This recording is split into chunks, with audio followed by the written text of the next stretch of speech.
आइए महसूस करिए जिंदगी के ताप को, मैं चमारों की गली में ले चलूंगा आपको।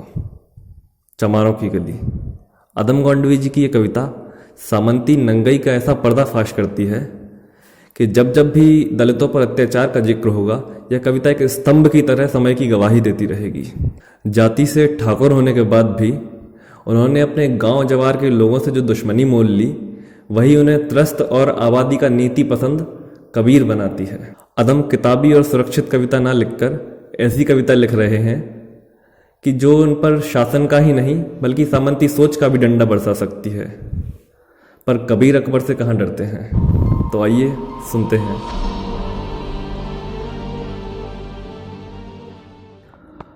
आइए महसूस करिए जिंदगी के ताप को, मैं चमारों की गली में ले चलूंगा आपको।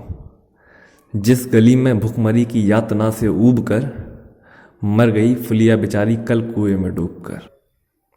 है सधी सिर पर बिनौले कंडियों की टोकरी, आ रही है सामने से हर खुआ की छोकरी। चल रही है छंद के आयाम को देती दिशा। आप सोच कर देखिए कि अदम गोंडवी अगर सामाजिक कुरीतियों से इतने व्यथित नहीं होते तो वे श्रृंगार रस के कितने शानदार कवि होते। चल रही है छंद के आयाम को देती दिशा, मैं उसे कहता हूं सरयू पार की मोनालिसा। कैसी ये भयभीत है, कैसी घबराई हुई, कैसी ये भयभीत है, कैसी घबराई हुई, लग रही है कली बेला की कुमलाई हुई। कल तक ये वाचाल थी, कल तक ये वाचाल थी, पर आज कैसी मौन है। कल तक ये वाचाल थी पर आज कैसी मौन है, जानते हो इसकी खामोशी का कारण कौन है।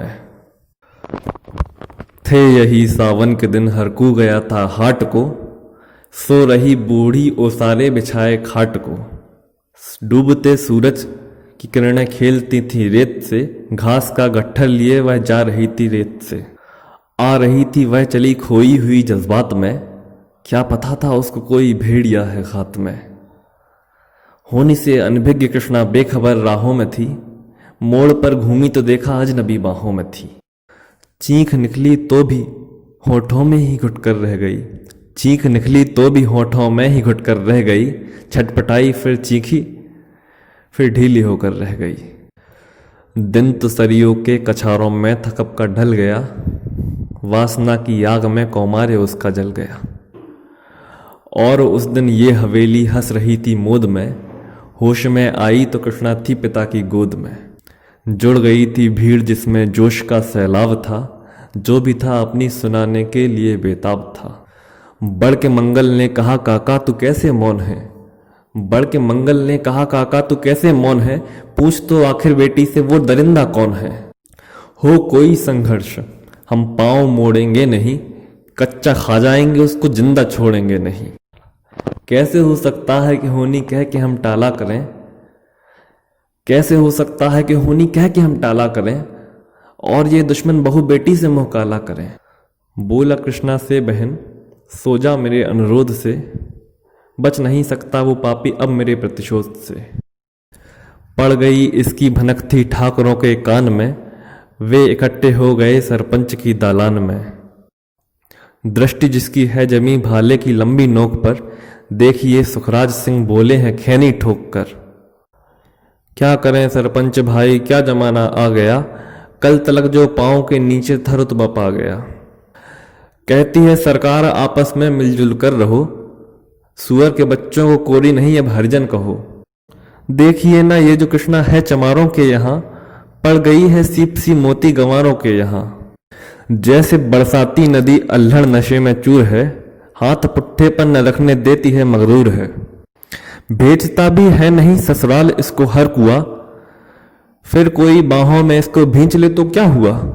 आज सरयू पार अपने शाम से टकरा गई, और जाने अनजाने लज्जत जिंदगी की पा गई। जानते हैं आप मंगल ही एक मक्कार है, हर को उसकी शय पर थाने जाने को तैयार है। कल सुबह गर्दन अगर नपती है बेटे बाप की, गांव की गलियों में इज्जत क्या रहेगी आपकी। बात इस लहजे में थी कि सबको ताव आ गया, जैसा स्वाभाविक था हाथ मूंछों पर गया। वह क्षणिक आवेश जिसमें हर युवा तैमूर था, हाँ मगर होनी को तो कुछ और ही मंजूर था। रात जो आया ना उस तूफान में अब जोर था, सुबह होते ही वहां का दृश्य ही कुछ और था। सिर पर टोपी बेंत की लाठी संभाले हाथ में, 1 दर्जन थे सिपाही ठाकुरों के साथ में।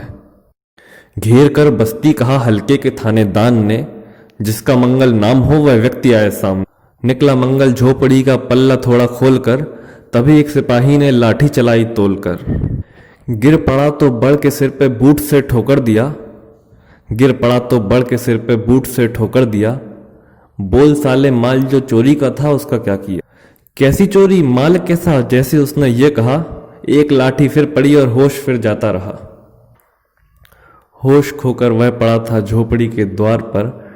ठाकुरों से फिर दरोगा ने कहा ललकार कर, मेरा मुंह क्या देखते हो, इसके मुंह पर थूक दो, आग लाओ इसकी झोपड़ी को फूंक दो।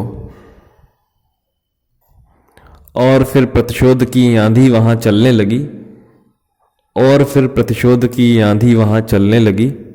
बेसहारा निर्बलों की झोपड़ी जलने लगी। दुधमुहा बच्चा वो बूढ़ा जो वहां घेरे में था, वो अभागा दीन हिंसक भीड़ के घेरे में था। घर को जलता देख वे सब होश थे खोने लगे। कुछ तो चुपचाप बैठे रहे, कुछ जोर से रोने लगे। कह दो इन कुत्तों के पिल्लों से कि घबराए नहीं, जब तक हुक्म मैं ना दूं तब तक कहीं जाए नहीं। यह दरोगा जी के मुंह से शब्द झड़ते फूल से, आ रहे थे ठेलते लोगों को अपने रूल से।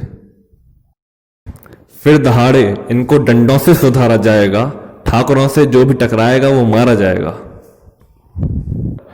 एक सिपाही ने कहा साइकिल किधर को मोड़ दें, होश में आया नहीं मंगल कहो तो छोड़ दें।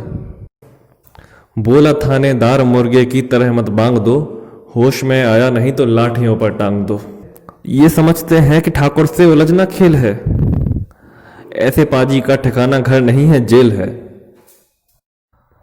पूछते रहते हैं मुझसे लोग अक्सर ये सवाल, कहिए कैसा है सदियों पार की कृष्णा का हाल।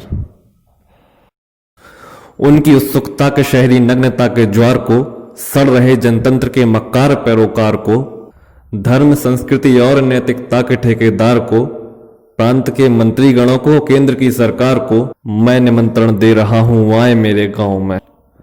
गांव जिसमें आज पांचाली उघारी जा रही, या अहिंसा की जहां अर्थी निकाली जा रही हैं। तरसते कितने ही मंगल लंगोटी के लिए, बेचती है आज कृष्णा जिस्म रोटी के लिए।